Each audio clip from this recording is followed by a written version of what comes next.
Bonjour tout le monde. Nous nous retrouvons donc aujourd'hui à la place de l'habituelle correction de projet pour un rapide épisode sur la nomination de vos variables, fonctions, etc. En effet, c'est aussi un point important dans la compréhension d'un programme. Quand on lit une variable, on doit comprendre son utilité. Idem pour les fonctions. Nomination. En Python, nous utiliserons souvent la nomination dite snake case. Elle consiste à remplacer les espaces par un underscore. Ainsi, par exemple, si votre variable contenait la taille d'une liste, vous écririez taille underscore list. Il existe deux autres types de nomination, le uppercase, la même chose mais en majuscule, et le camel case, qui lui supprime les espaces et différencie les mots avec des majuscules. Le camel case est notamment beaucoup utilisé en JavaScript par exemple. Je préfère personnellement, sans doute par habitude, le snake case. Et si je ne dis pas de bêtises, il est le plus courant en Python. Je l'utiliserai donc dans mes vidéos. Il ne faut en effet pas avoir peur d'avoir des noms de variables trop longs. Vous n'aurez de toute façon besoin de les taper qu'une seule fois. Si votre éditeur est performant, il vous proposera dès les 3 premières lettres le nom de votre variable.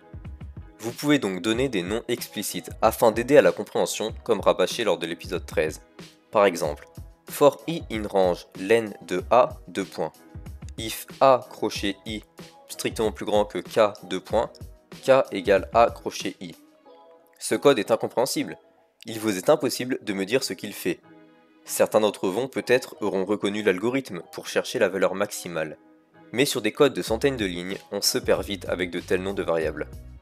Alors que for i in range len de valeur, if valeur crochet i strictement plus grand que maxi, 2 points, maxi égale valeur crochet i. Le code est ici plus digeste et tout de suite compréhensible, même si on pourrait encore améliorer le nom des variables. Idem pour le nom des fonctions. Même s'il y a les commentaires pour expliquer leur utilisation, lors de l'appel de la fonction par son nom, il est bien d'avoir une idée de ce qu'elle fait.